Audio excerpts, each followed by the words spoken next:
long. Woods threw down the axe and ran.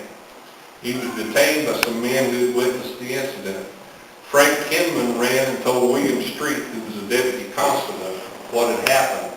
They went to Woods' house and Street arrested him. Meanwhile, Ford had been carried to Violet Lewis's house by William Steele and some other men. Dr. D.C. Ewing rushed to attend Ford. What he found was a terrible situation. The wound had penetrated Ford's skull, injuring his brain. Dr. Ewing dressed the wound at 9 o'clock that night, and Violet Lewis nursed Ford until 2 o'clock Sunday morning when Ford died. Now, a rather one-sided trial took place with Moses Ford's former commander presiding. Elijah Baxter was the judge at the trial. Wood was convicted and given the death penalty. Wood's lawyer, William Paget, appealed the verdict to the Arkansas Supreme Court, and Baxter's sentence was overturned. A change of venue was granted, and Wood was returned to Stone County, where he was convicted of manslaughter.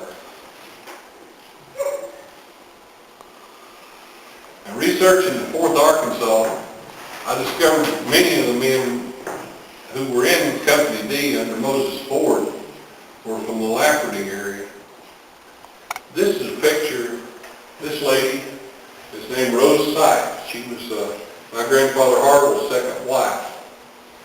And Rose had several cousins that were in 4th Arkansas. Marcus Philo Sykes was a corporal in Company D under Moses Ford. He was killed on November the 18th of 1864. Now remember, the unit was disbanded in June, so I'm assuming that these guys were civilians again by November. But Marcus was killed. We'd always heard he was killed by jayhawkers, and of course jayhawkers is used to mean almost anything. It's just anybody commits a bad deed, I guess, was called a jayhawker or a bushwhacker. Marcus and 4 of his brothers were in Company D. William Sidney, Jacob Pinckney, Franklin, and Rufus. William Sidney and Jacob Pinckney were also killed by jayhawkers on December the 18th, 1864, 1 month after their brothers. They were the great-grandparents of Nora Miller, who married Jeff Copeland, and Irene, who married Leslie Harvell. Some of you will know those names. Another Syke brother-in-law in Company D was Burl Mosier, who married their sister Catherine Celia. Burl's brother, John, Professor Jake Mosier, he was called, was in Company D. Professor Jake was married to Susan Johnson, who was a sister to 3 Johnson boys who were also in Company D. Elijah B. Johnson, Susan's brother, is Connie Johnson's great-grandfather. Elijah's brother John and William were also in Ford's company. Another interesting name on the roster is David H. Grimes. David was Frank Grimes' grandfather. Many of you remember Frank and his sons Emmett and Richard. Their daughter Naname was married to my cousin R. Harvell. And of course Jennifer, who was today, her husband is descended from David Grimes.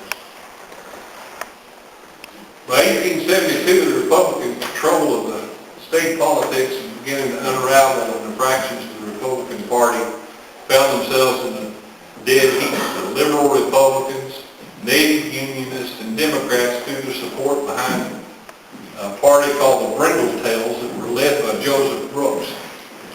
The other fraction was known as the Minstrels, were headed by Clayton Powell. The election that followed was filled with fraud on both sides, and Elijah Baxter was finally declared the winner over Joseph Brooks. It didn't stop the conflict, though, between the sides. This is from the New York Times. While his opponent was yet ignorant of his desires, Brooks stole upon him with 25 men and ejected him from his office. Whereupon Brooks declared himself to be the governor of Arkansas and had been making a great ado about the matter ever since. If the High Court has no jurisdiction, it is difficult to imagine how an inferior tribunal can obtain it. This is This is a drawing. This was called the Brooks-Baxter War. This drawing was by James E. Taylor, showing Baxter's troops loading on a steamboat at Pine Bluff to go to Little Rock to fight Baxter's, or fight Brooks's outfit. This conflict continued until the President of the United States intervened. This from Ulysses Grant. Now therefore I, Ulysses S. Grant, President of the United States, do hereby make proclamation and command all turbulent and disorderly persons to disperse and return peaceably to their respective abodes within 10 days from this date, and hereafter to submit themselves to lawful authority of said executive and other constituted authorities of this state. I invoke the aid and cooperation of all citizens to uphold the law and preserve the public peace. And thus Elijah Baxter became the 10th governor of Arkansas. After his service as the last Republican governor of the Reconstruction period, Baxter retired to Batesville, where he practiced law for another 25 years. And might mention that he was modest enough when he was governor to name a new county of Baxter County after himself. Elijah's son, Edward Adolphus Baxter, became quite well known as Doc Baxter in Izard County.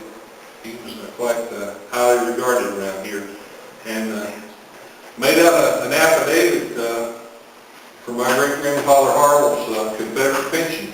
Dr. Baxter was his physician. That's it, folks.